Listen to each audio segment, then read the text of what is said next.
मुखिया यही से ठंडा भौजी बलमुआ मिलल मुखिया यही से ठंडा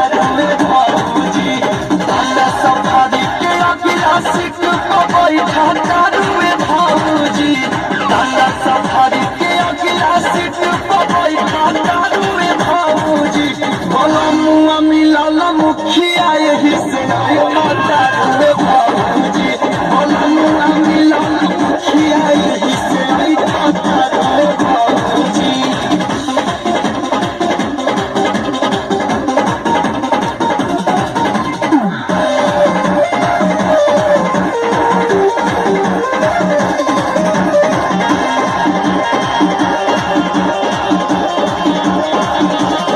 चार भर के सिकड़ी पेन्हलू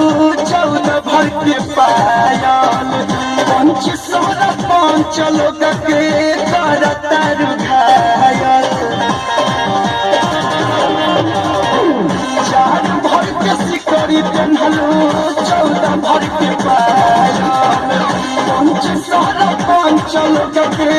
करतर घायल झमक तारुए भौजी बड़ी कमक तारुए भौजी झमक तारुए भौजी बड़ी कमक तारुए भौजी बलमुआ मिलल मुखिया यही से ऐठा तारुए भौजी